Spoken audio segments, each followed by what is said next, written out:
नमस्कार दोस्तों, स्वागत है आपका अपने YouTube चैनल सरस्वती संघ में।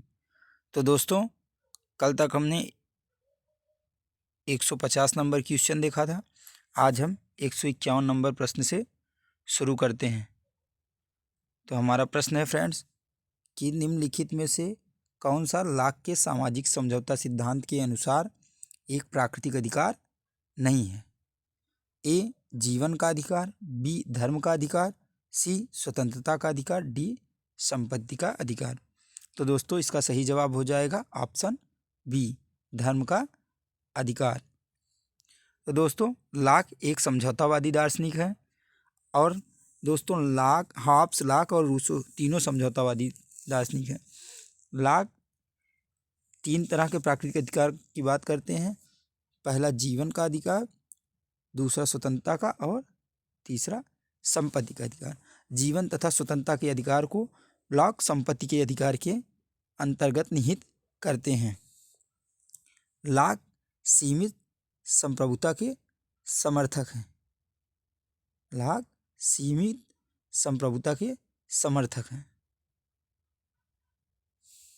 आगे देखते हैं फ्रेंड्स, 152 नंबर प्रश्न है दोस्तों कि लॉक के अनुसार प्राकृतिक अवस्था में मनुष्य को प्राप्त था केवल राजनीतिक अधिकार, केवल प्राकृतिक अधिकार, केवल कानूनी अधिकार या डी धार्मिक अधिकार। इसका सही जवाब हो जाएगा फ्रेंड्स ऑप्शन बी, प्राकृतिक अधिकार।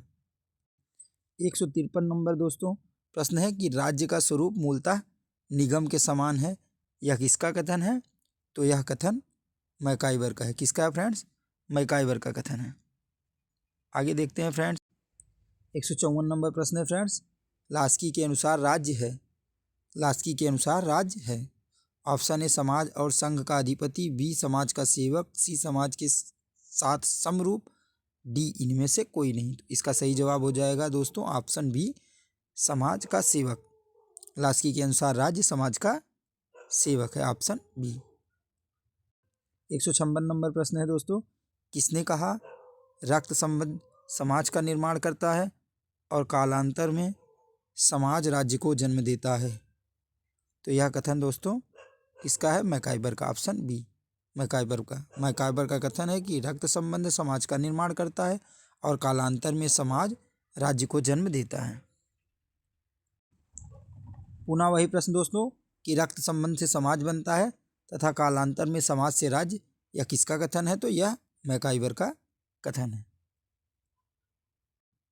158 नंबर प्रश्न दोस्तों, रक्त संबंध समाज का निर्माण करता है और कालांतर में समाज राज्य को जन्म देता है। तो यह मैकाइवर का कथन है फ्रेंड्स, हमने अभी इसके पहले देखा। 159 नंबर प्रश्न है दोस्तों कि मातृक सिद्धांत के अनुसार परिवार का प्रमुख था। तो मातृक सिद्धांत के अनुसार परिवार का प्रमुख सबसे बड़ी महिला सदस्य होती है। 160 नंबर प्रश्न है दोस्तों, राज्य के कार्यों की परंपरागत विचारधारा के अनुसार अनिवार्य तथा ऐच्छिक दो भागों में बांटा गया है, लेकिन वर्तमान समय में राज्य की अवधारणा के अनुसार अनिवार्य और ऐच्छिक का भेद समाप्त है तथा समस्त कार्य अनिवार्य ही माने जाते हैं। दोस्तों, यह कह रहा है कि राज्य के कार्यों की परंपरागत विचारधारा के अनुसार अनिवार्य तथा ऐच्छिक दो भागों में इसको बांटा गया है, लेकिन वर्तमान समय में राज्य की अवधारणा के अनुसार अनिवार्य और ऐच्छिक का भेद समाप्त हो गया है तथा समस्त कार्य अनिवार्य माने जा रहे हैं। यह क्यों? तो कल्याणकारी, लोक कल्याणकारी राज्य के कारण। इसका सही जवाब हो जाएगा दोस्तों ऑप्शन ए, लोक कल्याणकारी राज्य। आगे देखते हैं फ्रेंड, 161 नंबर प्रश्न है, आधुनिक राज्य को ऐसे वर्णित करते हैं। ए पुलिस राज्य, बी एक कल्याणकारी राज्य, सी एक हस्तक्षेप राज्य, डी एक तंत्री राज्य। तो इसका सही जवाब हो जाएगा फ्रेंड्स ऑप्शन बी, एक कल्याणकारी राज्य। 162 नंबर प्रश्न है दोस्तों, निम्न में से कौन राज्य का अनिवार्य अंग नहीं है? ए भूमि, बी प्रजातंत्र, सी सरकार और डी है संप्रभुता। इसका सही जवाब हो जाएगा दोस्तों ऑप्शन बी, प्रजातंत्र। राज्य के अनिवार्य अंग कितने हैं? तो राज्य के अनिवार्य अंग 4 हैं, जनसंख्या, सरकार, भूभाग और संप्रभुता। संप्रभुता को राज्य का प्राण तत्व माना जाता है। 163 नंबर प्रश्न है दोस्तों, निम्न में से कौन राज्य का आवश्यक अंग नहीं है? तो कानून राज्य का आवश्यक अंग नहीं है। आगे देखते हैं फ्रेंड्स, निम्न में से कौन सा तत्व या कौन सा एक राज्य का तत्व नहीं है? तो ऑप्शन बी धर्म। धर्म राज्य का तत्व नहीं है, जबकि जनसंख्या, भूभाग, संप्रभुता और सरकार राज्य के आवश्यक। 165 नंबर प्रश्न है दोस्तों, राज्य के आवश्यक तत्व हैं, तो इसका सही जवाब हो जाएगा भूभाग, जनसंख्या, सरकार और संप्रभुता, ऑप्शन नंबर डी। 166 नंबर प्रश्न है फ्रेंड्स कि किसी राज्य का सर्वाधिक महत्वपूर्ण तत्व कौन सा है? तो इसका सही जवाब हो जाएगा संप्रभुता। संप्रभुता को राज्य का प्राण तत्व माना जाता है। 167 नंबर प्रश्न है फ्रेंड्स, निम्न में से कौन सा वर्ग साडिगुण का भाग नहीं है? तो पहला है संधि विग्रह, दूसरा बी ऑप्शन है यान और आसन, सी है द्वैध भाव संधि और डी है षड्यंत्र पंचशील। तो इसका सही जवाब हो जाएगा फ्रेंड्स ऑप्शन डी षड्यंत्र या पंचशील। जबकि संधि, विग्रह, यान, आसन, द्वैध भाव और संशय ये सभी साडिगुण के भाग हैं। इसकी व्याख्या देखते हैं फ्रेंड। षड्यंत्र पंचशील साडिगुण का भाग नहीं है। कौटिल्य ने विदेश संबंधों के संचालन के लिए 6 प्रकार की नीतियों का उल्लेख किया है, जो इस प्रकार है: संधि, विग्रह, आसन, यान, संशय और द्वैध भाव। कौटिल्य ने राज्य की रक्षा के लिए 4 साधन साम, दाम, दंड और भेद का उल्लेख किया, जो राज्य की रक्षा के लिए अत्यंत प्रभावशाली हैं। कौटिल्य ने 3 प्रकार के दूतों का उल्लेख किया, जो इस प्रकार हैं। प्रथम, वे राजदूत जो अपनी बुद्धि विवेक से अपने राजा की ओर से निर्णय करने की शक्ति रखते हैं। दूसरा, वे राजदूत जिनकी शक्ति सीमित होती है और किसी विशेष काम के लिए भेजा जाता है। और तीसरा है, वे राजदूत जो राजा का संदेश दूसरे राजा तक पहुंचाते हैं। आगे, निम्नलिखित में से कौन प्राचीन भारतीय विचारकों द्वारा प्रतिपादित राज्य के साप्तांग सिद्धांत के 7 अंगों में नहीं है? तो इसका सही जवाब हो जाएगा दोस्तों ऑप्शन बी पुरोहित। ऑप्शन बी पुरोहित। 169 नंबर प्रश्न है दोस्तों, सप्तांग सिद्धांत का प्रतिपादक कौन था? तो सप्तांग सिद्धांत का प्रतिपादक ऑप्शन सी कौटिल्य था। कौन था friends? Option C Kautilya. 170 number प्रश्न फ्रेंड्स, मनु की 60 गुण नीति में निम्नलिखित में से क्या सम्मिलित नहीं है? तो मनु की 60 गुण नीति में व्यवहार सम्मिलित नहीं है। 171 नंबर प्रश्न फ्रेंड्स, निम्नलिखित में से कौन सा राज्य नहीं है? Option A Rajasthan, B Nepal, C Bangladesh, D Sri Lanka. तो इसका सही जवाब हो जाएगा फ्रेंड्स राजस्थान, क्योंकि संप्रभुता राज्य का प्राण तत्व है, जो कि राजस्थान के पास नहीं है, जबकि बांग्लादेश, नेपाल और श्रीलंका ये संप्रभुता संपन्न राष्ट्र हैं, इसलिए ये राज्य के अंतर्गत आते हैं। 172 नंबर प्रश्न दोस्तों, निम्न में से राज्य का मूल तत्व क्या है? तो सर्वसत्ता या संप्रभुता राज्य का मूल तत्व है। ऑप्शन ए सही हो जाएगा दोस्तों। आगे देखते हैं फ्रेंड्स। 173 नंबर प्रश्न है, राज्य कहे जाने के लिए अति आवश्यक तत्व कौन सा है? तो मैंने बताया दोस्तों, अति आवश्यक तत्व क्या है? सर्वोच्च सत्ता या संप्रभुता, ऑप्शन सी।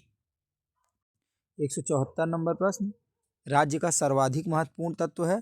तो राज्य का सर्वाधिक महत्वपूर्ण तत्व संप्रभुता है, जबकि राज्य के अंग जनसंख्या, क्षेत्र, सरकार और संप्रभुता सभी हैं।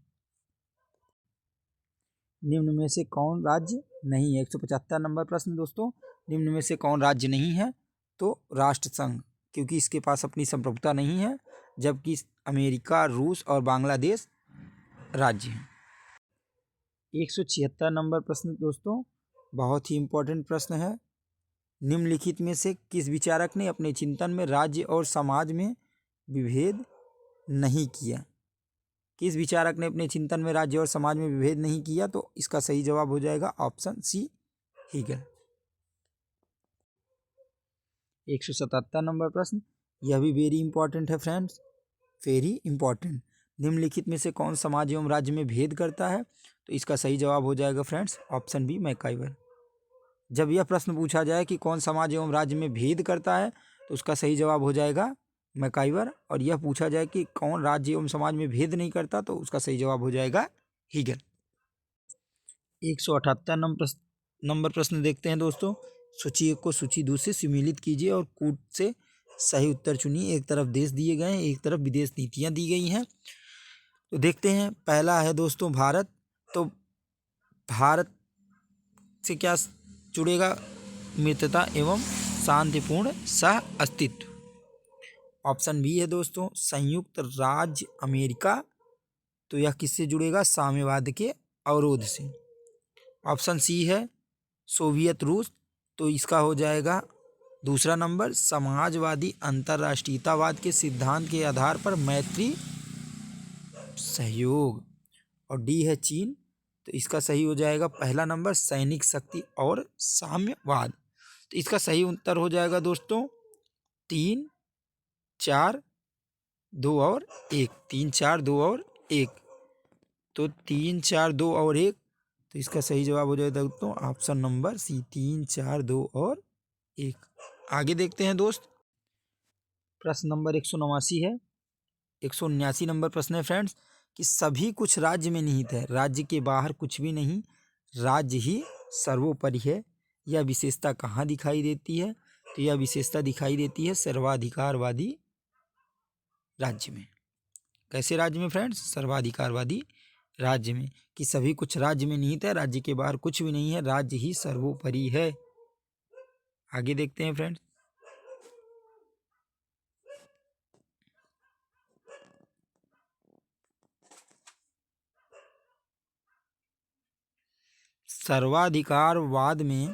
सर्वाधिकारवाद में व्यक्ति की अपेक्षा निम्नलिखित में से किसे अधिक महत्व दिया जाता है? तो इसका सही जवाब हो जाएगा ऑप्शन सी राज्य को। किसको दोस्तों? ऑप्शन सी राज्य को। आगे देखते हैं, 181 नंबर प्रश्न है फ्रेंड्स, राज्य एक नैतिक संस्था है जो मनुष्य के पूर्ण नैतिक विकास के लिए अपरिहार्य है। इस वक्तव्य का संबंध किससे है? तो इस वक्तव्य का संबंध ऑप्शन नंबर बी आदर्शवादियों से। किससे है फ्रेंड? ऑप्शन बी आदर्शवादियों से।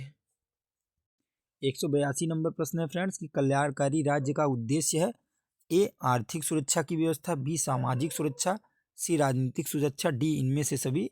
तो इसका सही जवाब हो जाएगा फ्रेंड्स ऑप्शन डी इनमें से सभी। कल्याणकारी राज्य का उद्देश्य आर्थिक सुरक्षा, सामाजिक सुरक्षा और राजनीतिक सुरक्षा प्रदान करना है। 183 नंबर प्रश्न है फ्रेंड्स कि निम्न में से कौन सॉफ्ट स्टेट के विचार से संबंधित है? इसका सही जवाब हो जाएगा गुरनार मिल्टन। गुरनार मिल्टन, सॉफ्ट स्टेट नरम राज्य। इसकी व्याख्या देख लेते हैं दोस्तों कि गुरनाल मिल्टन ने अपनी विख्यात कृति प्रसिद्ध रचना एशियन ड्रामा में नवोदित एवं विकासशील देशों के लिए सॉफ्ट स्टेट शब्द का प्रयोग किया। नई आज़ादी मिलने के बाद भी इन राज्यों में ना तो पर्याप्त रूप से सामाजिक अनुशासन का विकास हो पाया, ना ही व्यवस्था एवं उद्देश्य के लिए एक समन्वित निष्ठा का विकास हो पाया। तो दोस्तों यह पुस्तक जो एशियन ड्रामा है किसकी है? गुरनाल मिल्टन की। यह बहुत ही इम्पोर्टेंट की पुस्तक है दोस्तों, इसको याद कर लीजिएगा। आगे देखते हैं फ्रेंड्स, 184 नंबर प्रश्न है दोस्तों, सामंतशाही इसका प्रबल वैशिष्ट्य है, अर्थात सामंतशाही की एक विशेषता क्या है? तो इसकी विशेषता है ऑप्शन सी पवित्र रोमन साम्राज्य। ऑप्शन सी पवित्र रोमन साम्राज्य। 184 नंबर प्रश्न है फ्रेंड।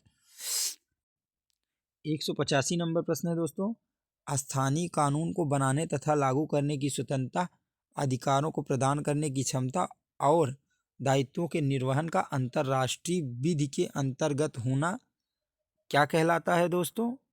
तो यह क्या कहलाता है?